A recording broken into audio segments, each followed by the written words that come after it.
Mom said the basement was off limits, unless I wanted another tetanus shot.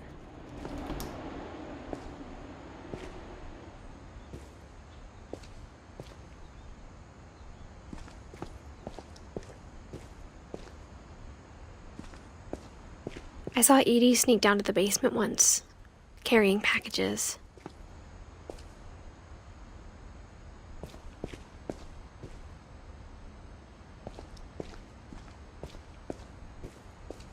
I thought maybe she was hiding presents.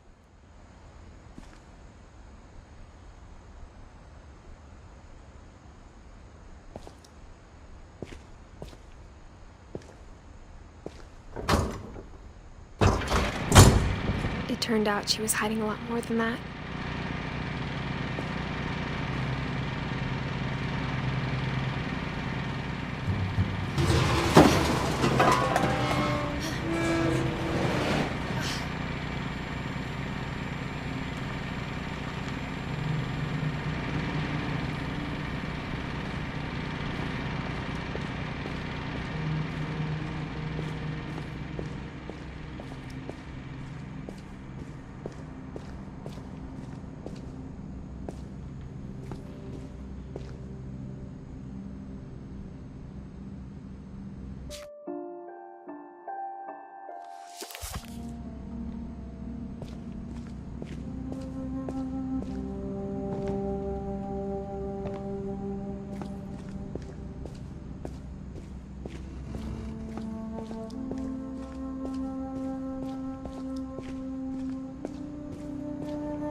I remember asking Mom once about where Walter had gone. She said after Barbara died, he got as far away as he could.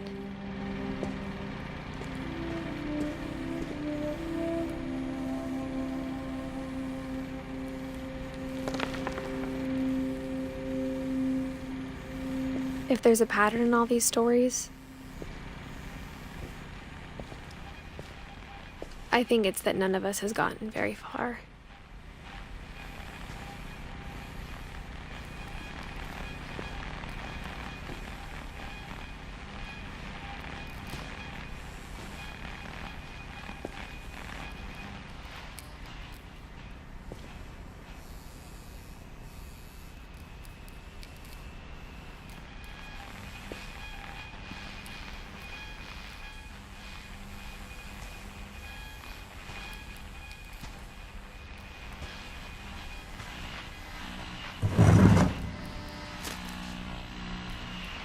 Goodbye, everyone.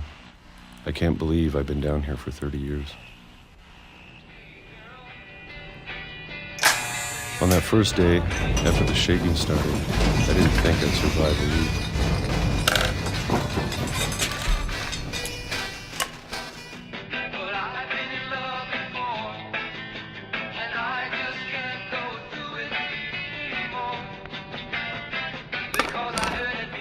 But after a few days, I settled into a routine. That's what kept me sane. Having a schedule, living for today. I always expected to be dead tomorrow. But if you wait long enough, you get used to anything.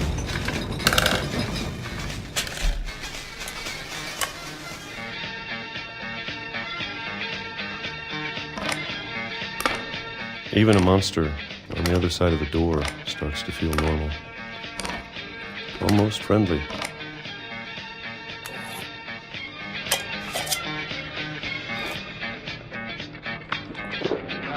And then one day, everything just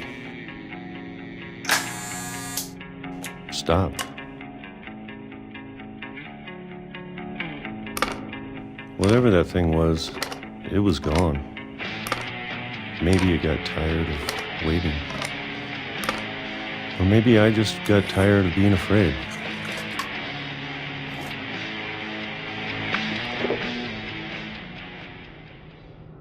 It's been a week now, the longest in 30 years. I'm done waiting. I have to leave. Well, I still can.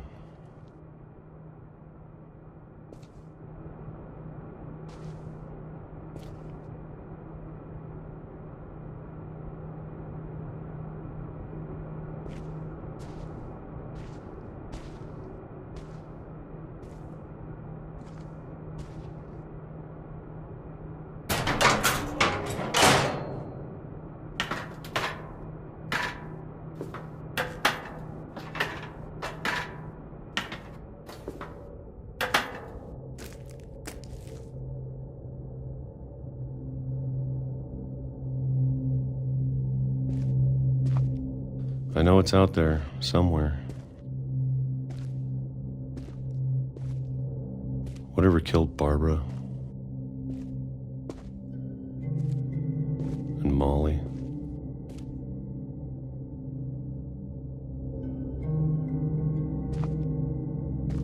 And Calvin.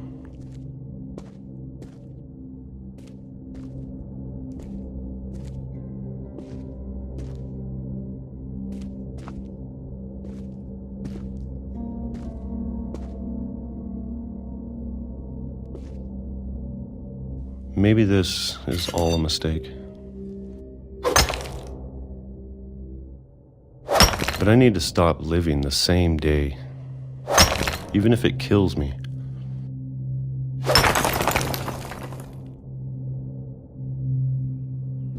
Whatever's out there, I want you to know I'm ready for it.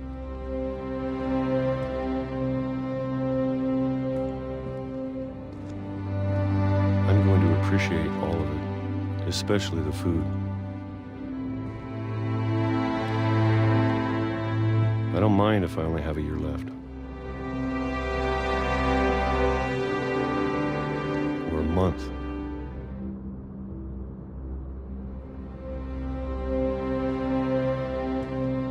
Or a single week.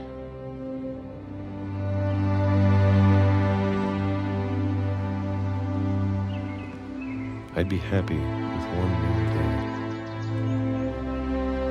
I can already imagine the sun on my face.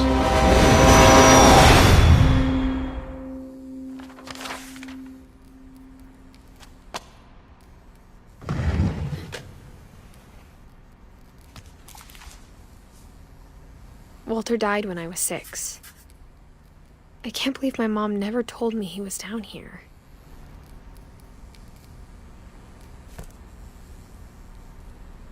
I'm sure my mom was trying to protect me.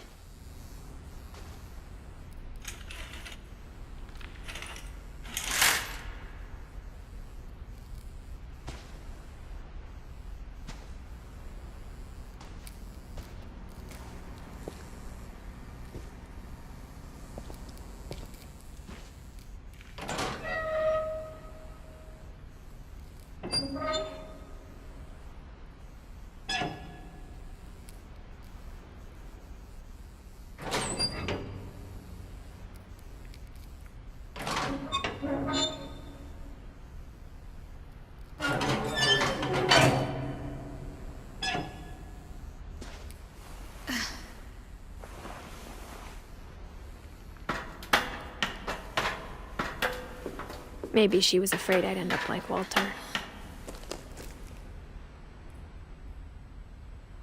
But if she never told me about an uncle under the house, I can only imagine what else she was hiding. I don't want to make the same mistakes she made.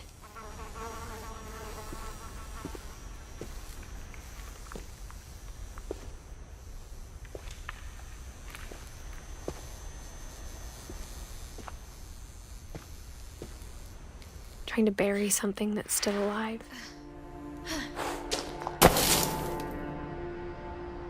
Now that there's only one of us left, or maybe 2,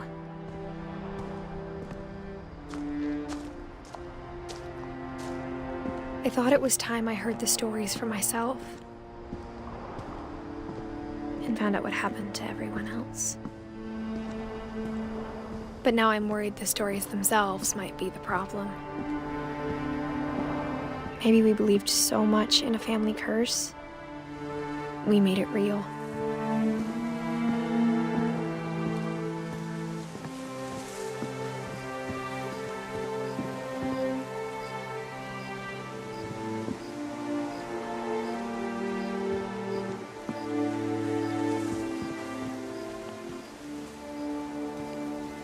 I don't know if I should even be writing this.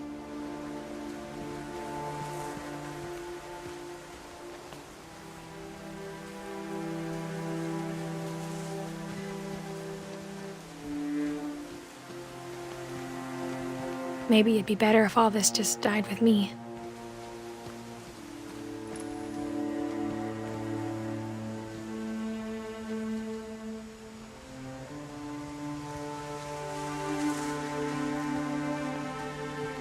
But I thought you should know about your family.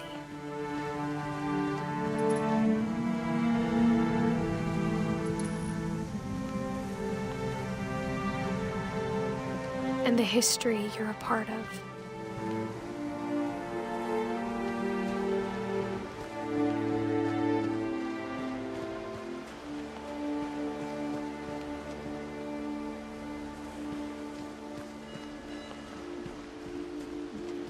Though to be honest, I feel as lost as you probably do right now.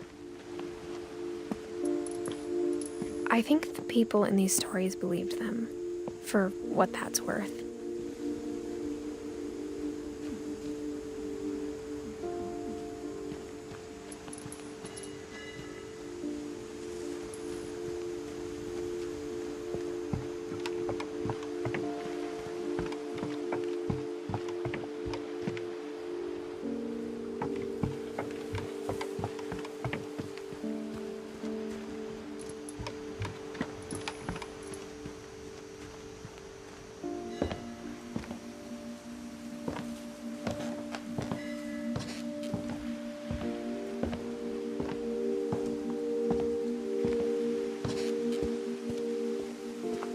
You look at the house, that history of imagination and stubbornness and madness, any of it seems possible.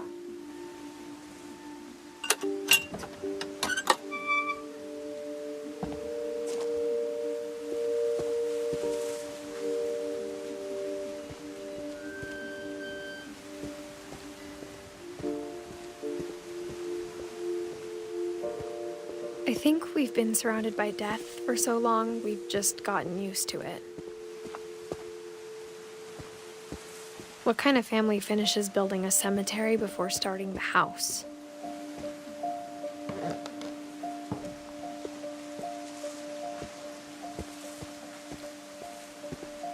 It's embarrassing for me to admit this, but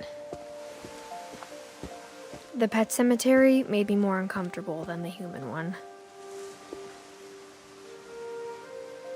3 of the gerbils were mine, and 2 had been my fault.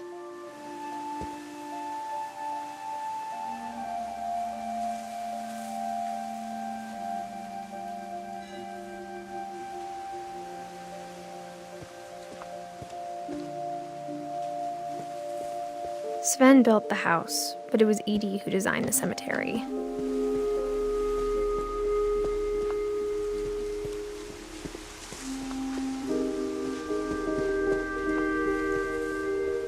I'm sure Odin's monument had been Edie's idea. My mom was always trying to move on, but for Edie, the past never went away.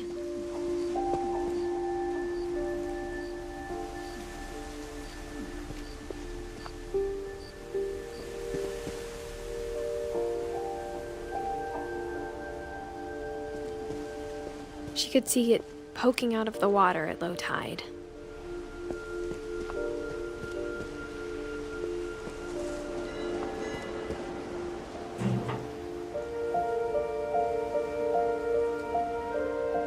Edie said she dreamed about the old house every night.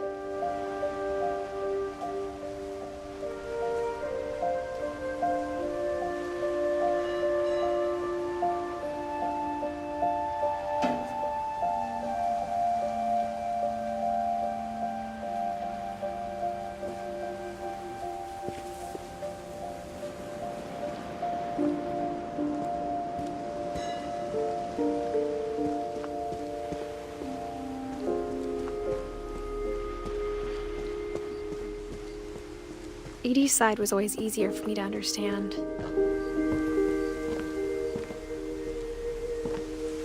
But the older I get, the more I can see where my mom was coming from. Her dad had been pretty strict, but it wasn't enough to save her brothers. She was just trying to do better. She lost 2 of her brothers, just like I did. I get why she tried so hard to protect us. There's so many things I wish I could ask my mom now. Part of me thinks this is what she wanted all along. For me to come back someday and find everything out for myself.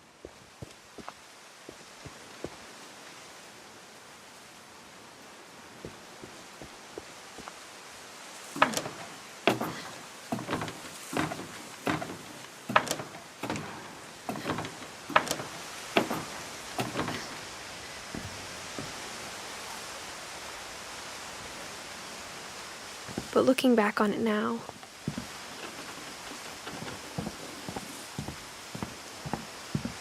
if she told me there was going to be so much climbing, I never would have come when I was 22 weeks pregnant.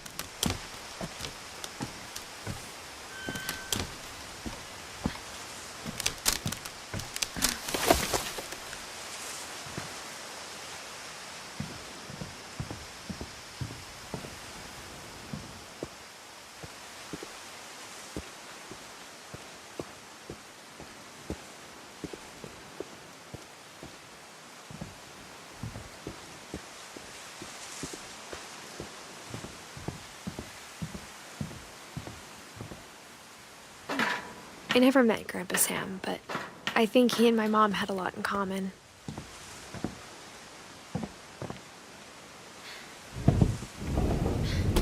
They were both pretty intense.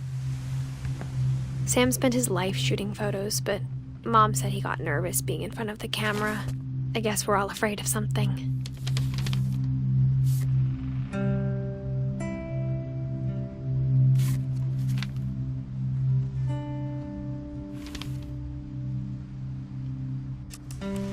Dawn, I promise, you'll never forget this weekend. Yes, sir. These memories are gonna last a lifetime. Am I gonna have to shoot anything? It's a hunting trip, Dawn. Shooting is strongly encouraged.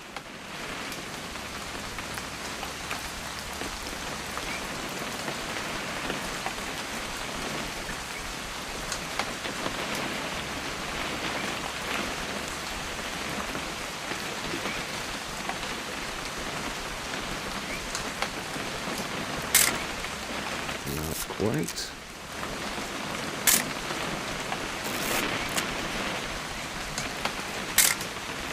Shouldn't we be leaving? Just want to get a shot of you, Dawn, then we can take off. What? Perfect. It's gonna rain the whole weekend, isn't it? I will never forget this weekend, Dad. That's the spirit. Okay, got it. I'm gonna take some pictures, okay? Just be careful. That camera's older than you are.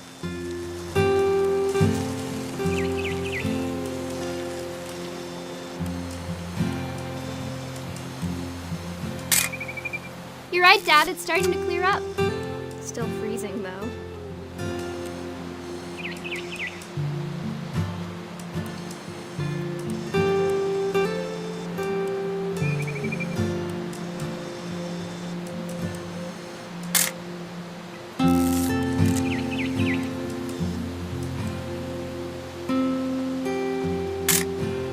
Aw.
Definitely should not have drunk all that coffee.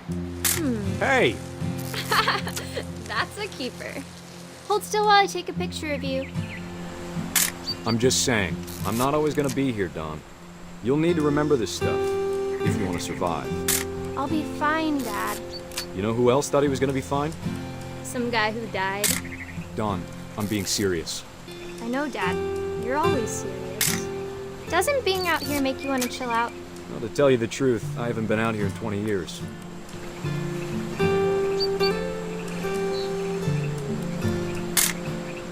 Dawn, don't you think you could find something more interesting to photograph? Last time I was with my brother Calvin. Man, that was a great trip. Your grandpa Sven taught us how to fish, how to build a fire. We found an old logging trail. There were deer everywhere. I bet if I could remember where that trail was. Dad! Good eyes, Dawn.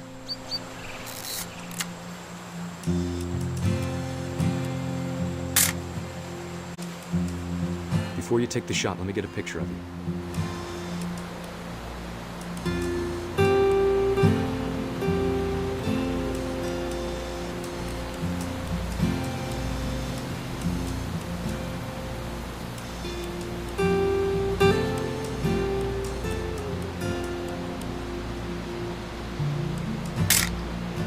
I'm over here, Dad.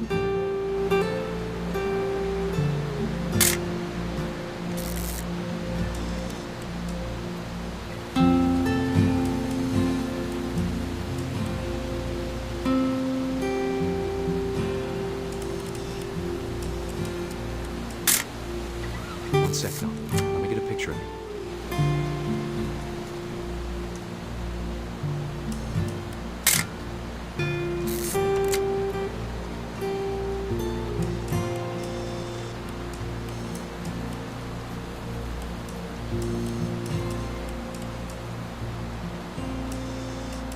Dad, I... Let me get behind you. Do I have to do this? Dawn, you don't have to do anything. But if you want to survive, you'll need to be strong.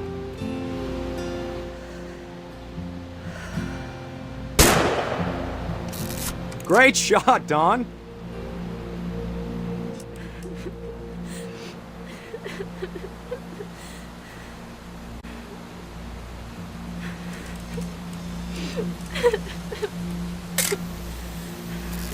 I'm proud of you, Dawn. Always remember that, okay?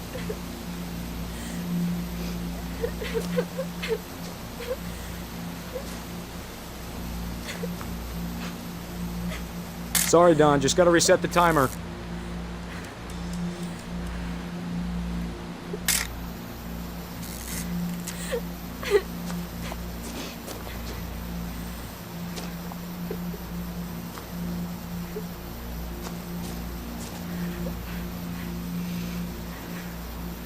Hang on, kiddo. Just trying to get a shot of the two of us together.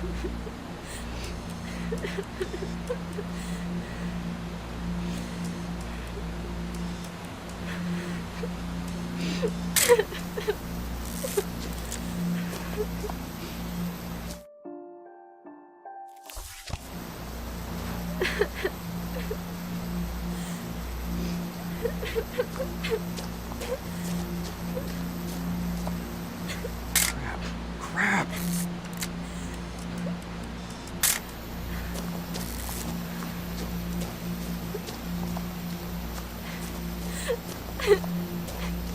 Dad, it's twitching.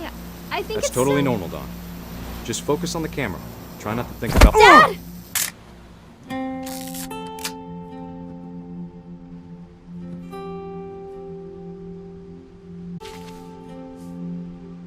Of all these stories, that's the one I wish most that my mom had told me.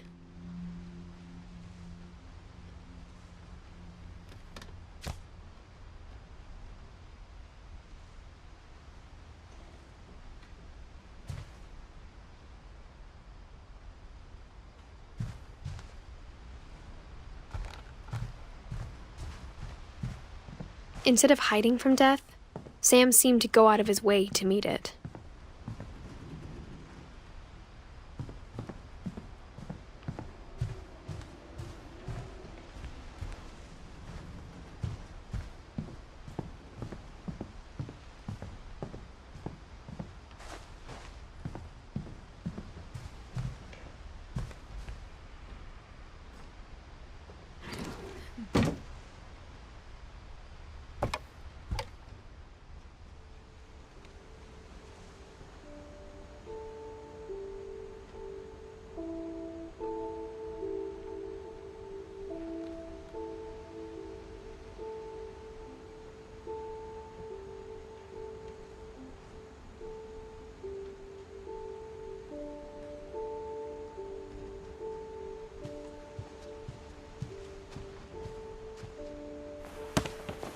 After Sam died, my mom and Edie got really close. They'd both lost a lot.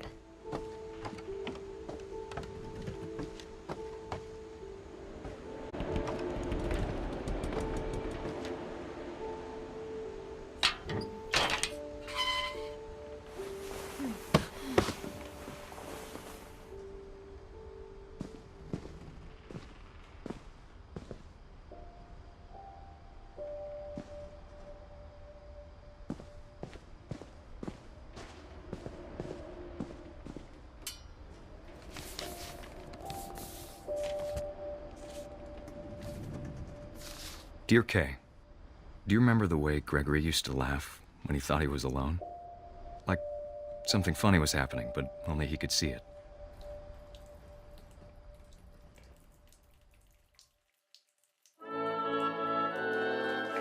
I think he saw things the rest of us don't.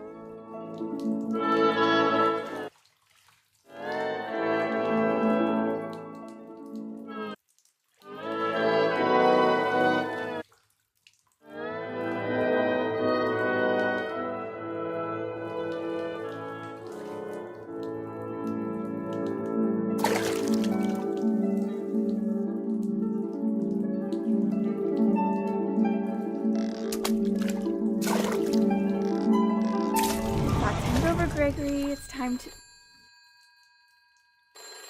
Hold on, sweetie. Hello? Sam, I told you I don't want to talk right now. I wonder what he saw. What his world was like.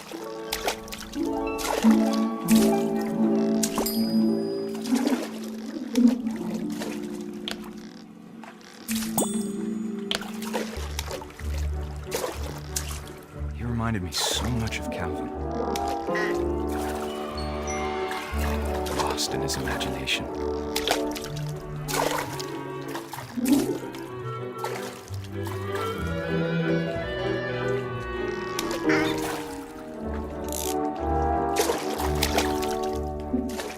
Whatever it was, he saw.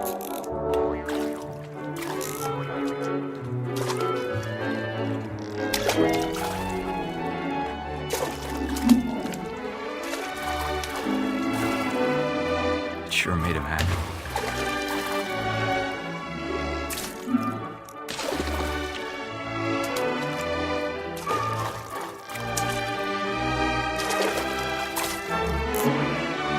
I know how silly it sounds.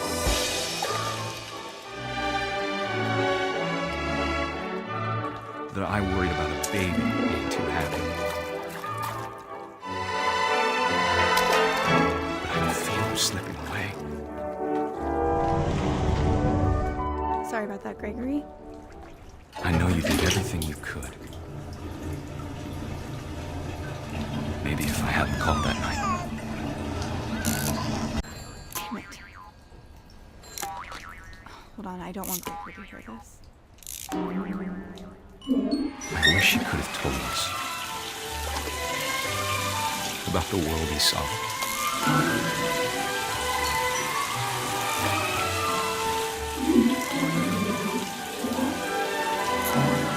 There's so much I don't understand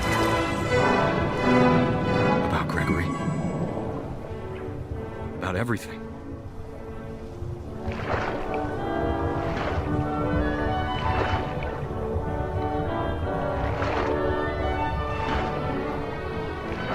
know what happened wasn't your fault.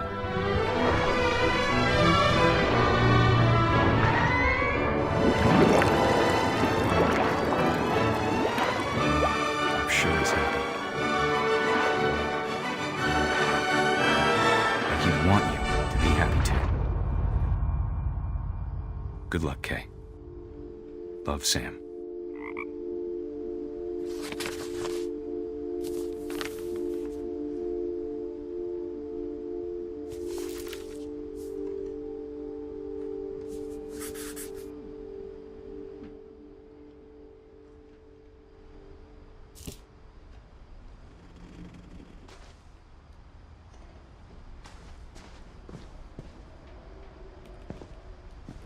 I can't imagine my mom ever writing poetry, and yet... A poem for Gus, who always said the wedding was a bad idea. Our father never hit us kids, at least not very hard, before the day my brother said with teenage disregard that he'd be dead before he'd see a wedding in our yard.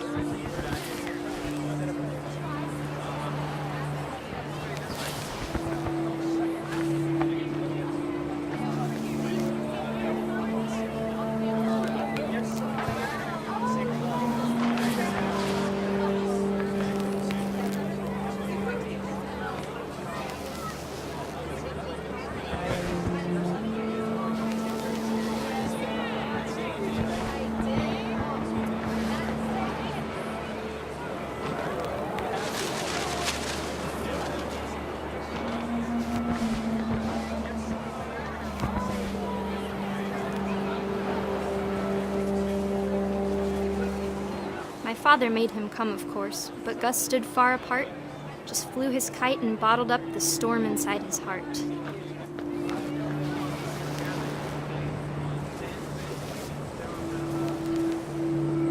I tried to talk him out of it, but though he'd never met her, "We don't need a stepmom," were the words that I now remember. pronounce you husband and wife. You may just cry.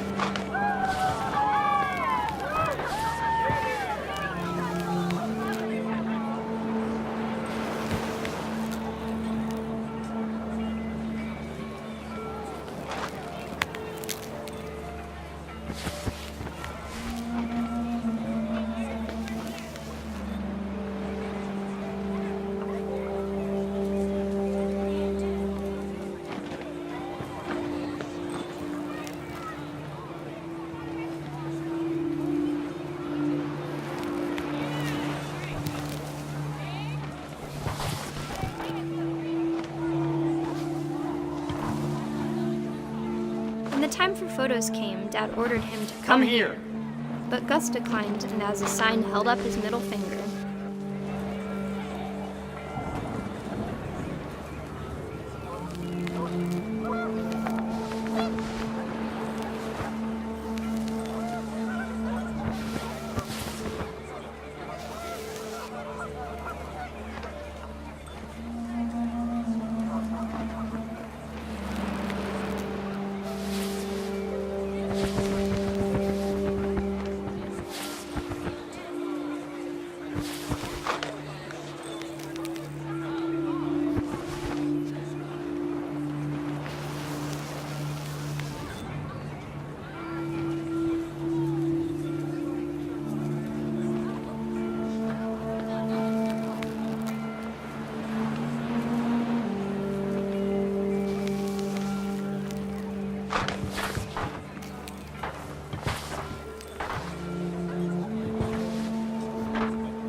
The wind picked up, and panicked geese appeared and quickly went.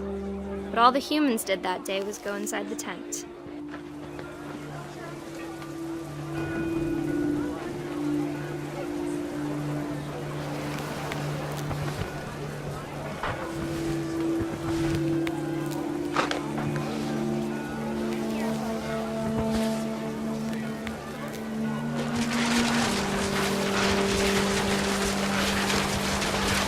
rain came down in buckets then, but no one seemed afraid that nature might destroy the tent our dad had crudely made.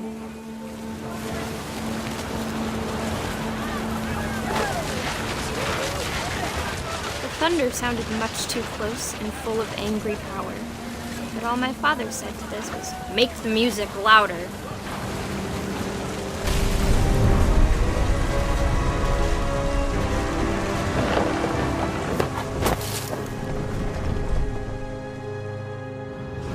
I wish that I could truly say I thought about you on that day.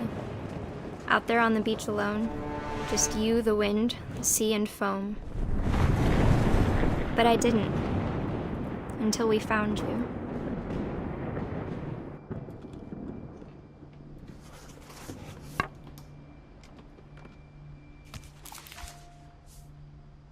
She never talked about him, but Mom told me once if I was a boy, they were going to name me Gus.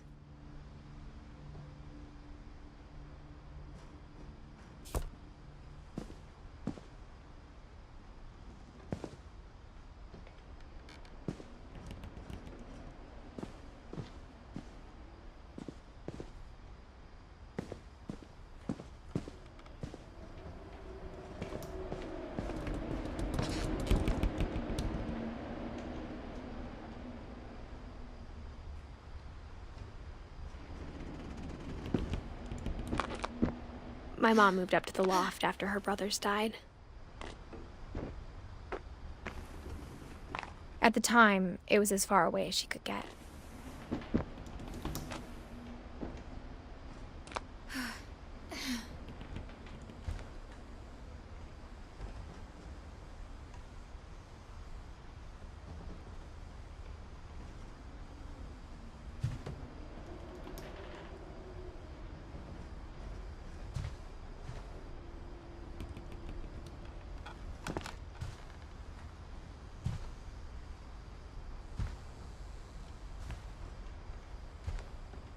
She spent a summer building houses in Calcutta, where she met my dad, Sanjay.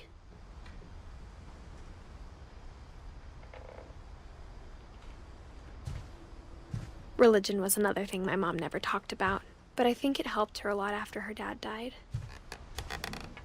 My mom moved to India a week after graduation and got a job teaching English.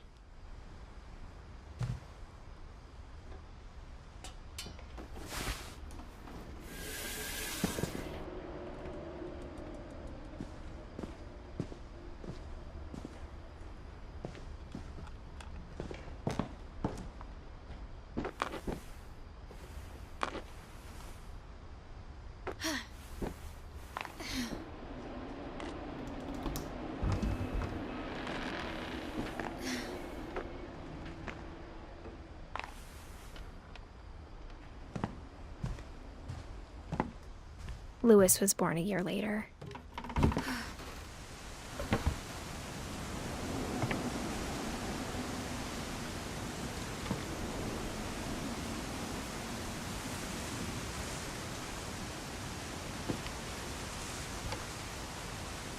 When my dad died, I don't think Mom knew where else to go. I'm sure Edie was happy to have her back. The house had to get a little bigger, but Edie was used to that.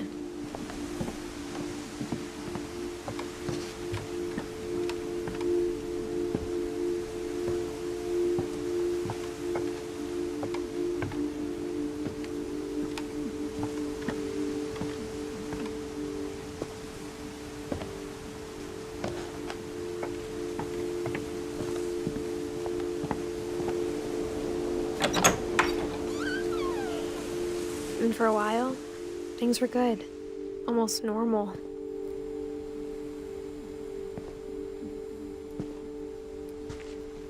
But it didn't last.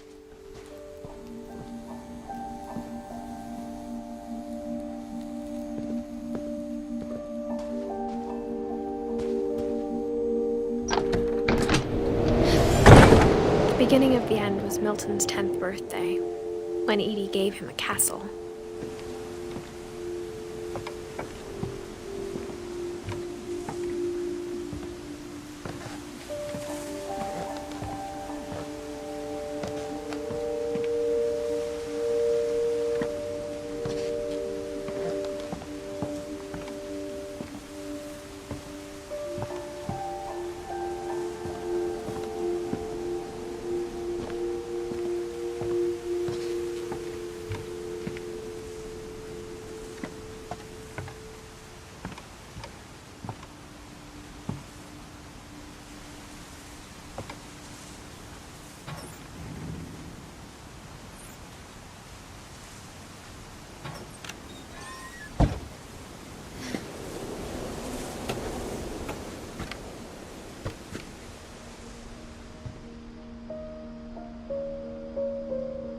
I think Edie was happy to finally have another painter in the family.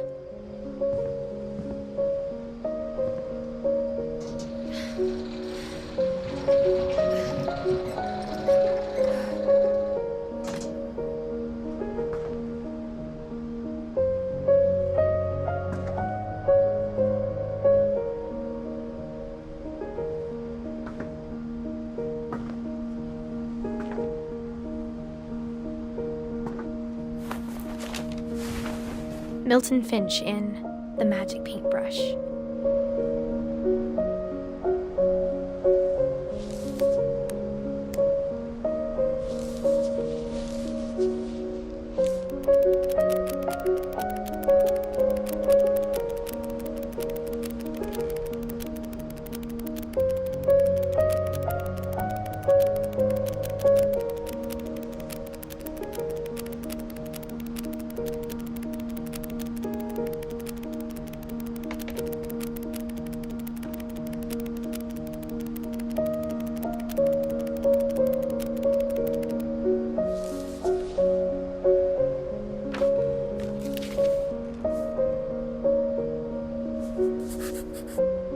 I was 4 when Milton disappeared.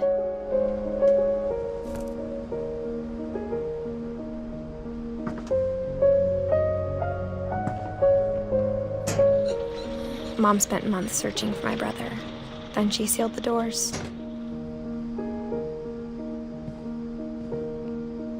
Whatever Milton had found in the house, Mom didn't want it getting out.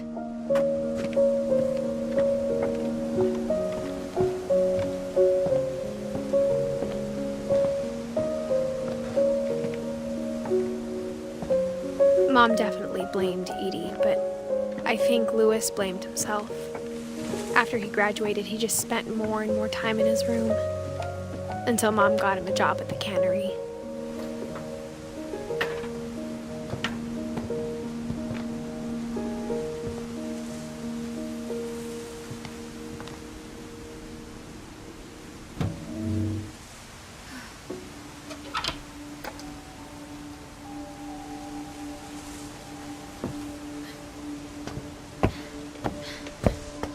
Louis's room smelled very, very familiar.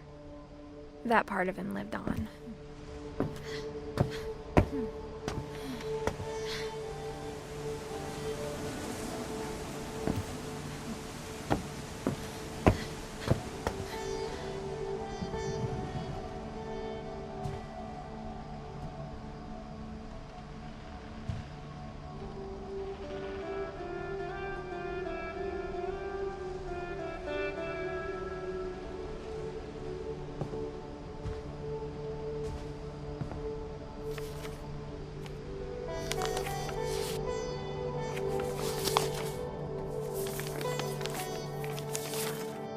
Dear Mrs. Finch, as Louis's psychiatrist, I can understand your desire for an explanation.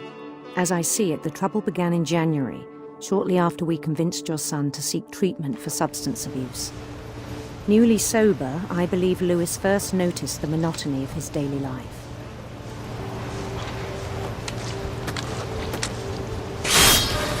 He kept working at the cannery, but he withdrew part of himself. In our sessions, I saw the same behavior. His mind began to wander.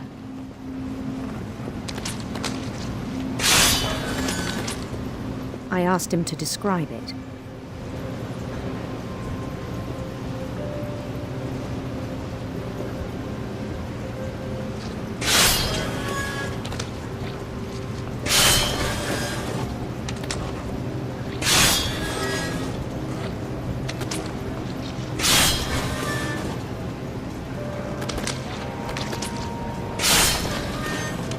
He said he started small,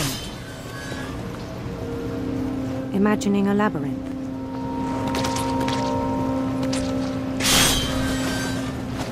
He'd feel his way about. Then something moved. Bats and toads.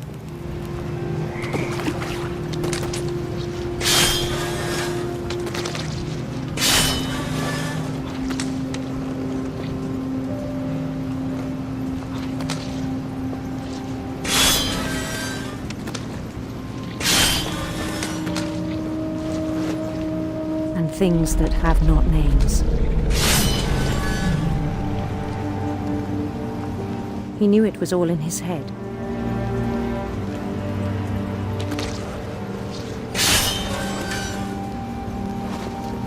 But he took it very seriously.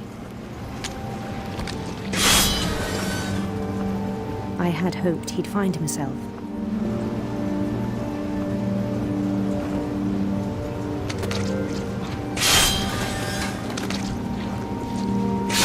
But he found something more.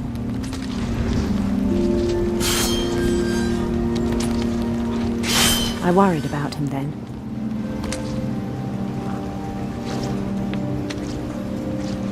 Daydreaming at the cannery.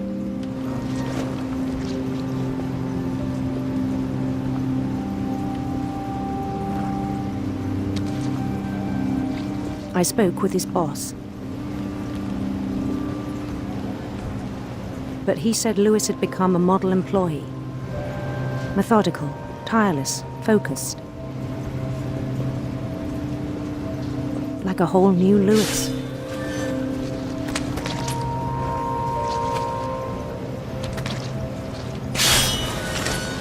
So I let him go on.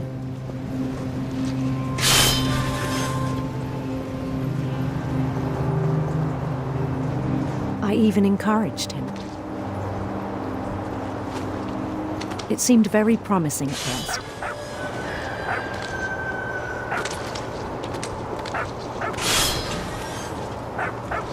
He told me he'd made a new friend.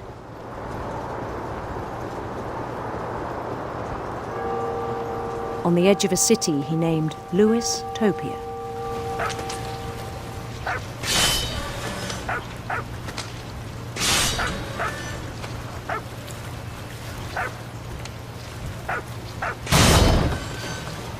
He built the city up slowly, brick by brick.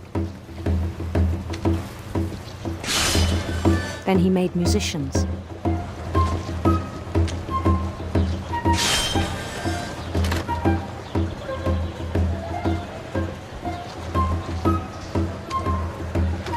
And songs for them to play. He talked about starting a band.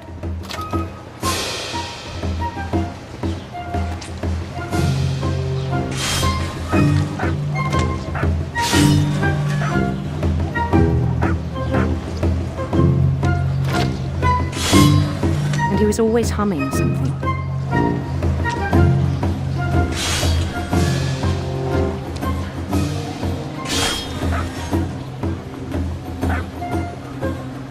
Every day his imagination grew stronger.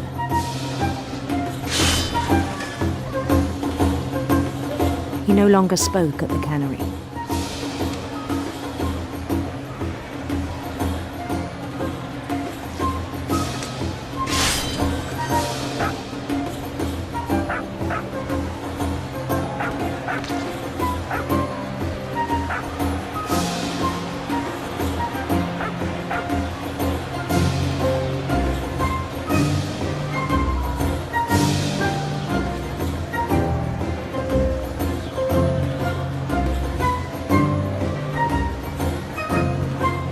But his chopping was as reliable as ever.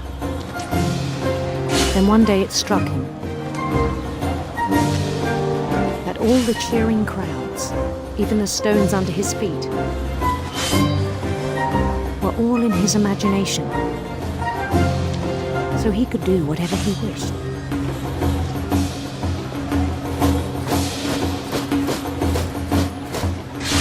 He held an election for mayor. And he won. They begged him to stay, but his mind was already wandering.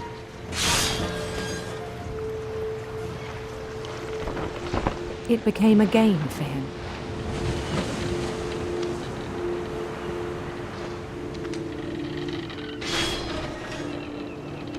He'd conquer a city, then immediately push on.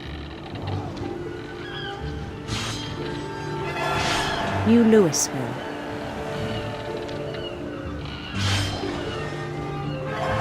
St. Louis. He started drifting away from our reality.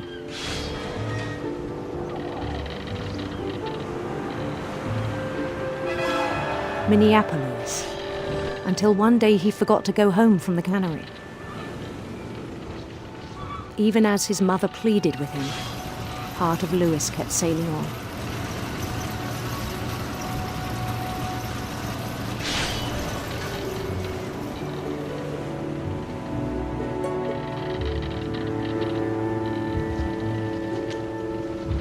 In Lewisburg, he heard rumors of a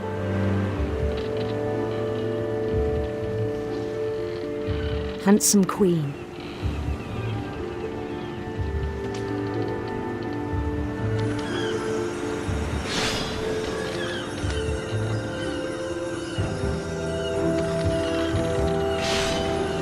The queen was on her own quest for radiant rainbows.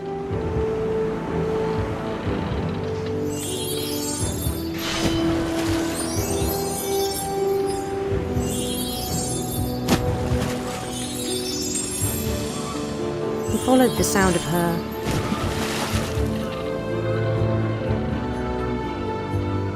silver harp.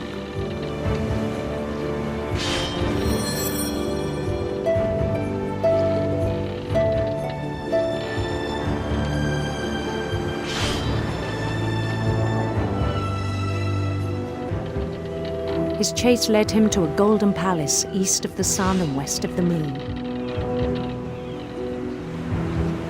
Even then, his logic remained sound. He knew the world was all in his imagination.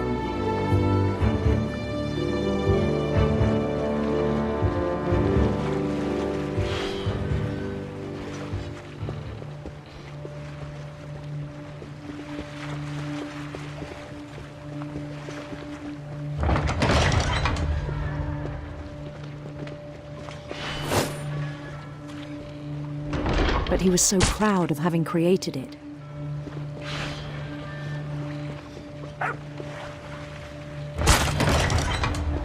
In his own eyes, he'd become something greater than a king.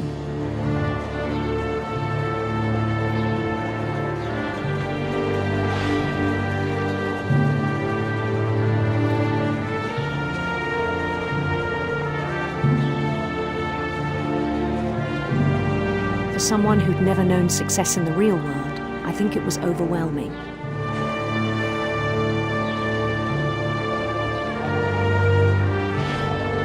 And then it struck him that the real Lewis was not the one chopping salmon, but the one climbing the steps of a golden palace.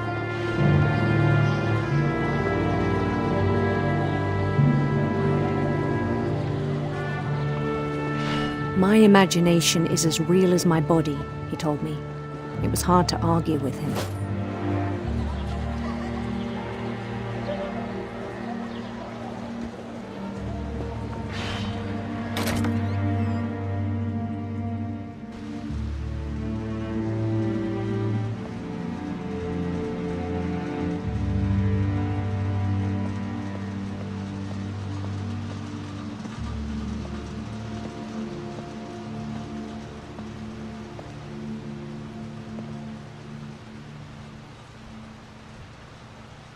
He began to forget the world we know.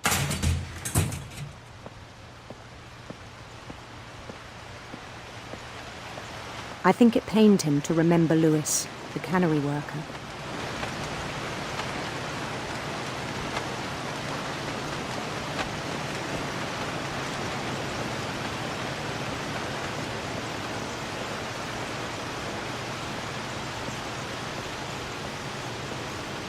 He began to despise the man with a royal contempt.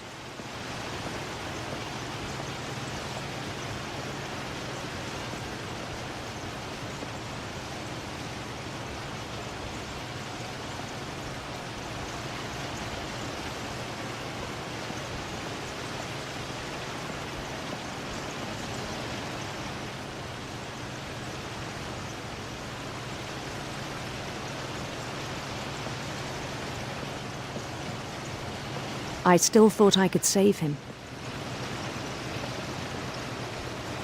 even after he said he was being crowned king over all the lands of wonder. The palace would be packed with his companions.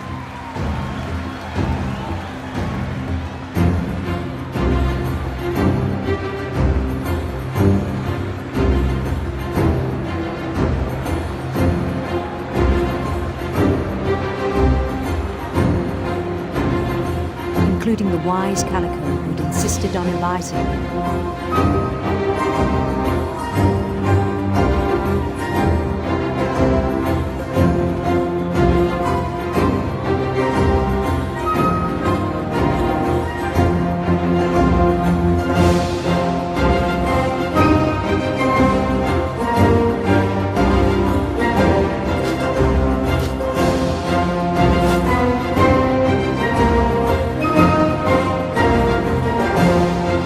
His queen waited, holding his crown.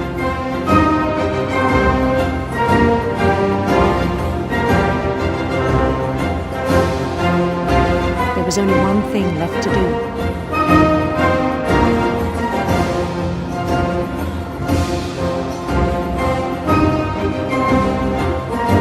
Bend down his head.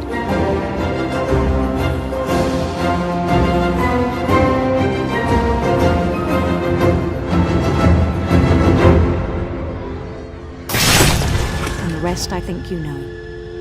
Mrs. Finch, your son was a kind man who will be missed by all of us who knew him.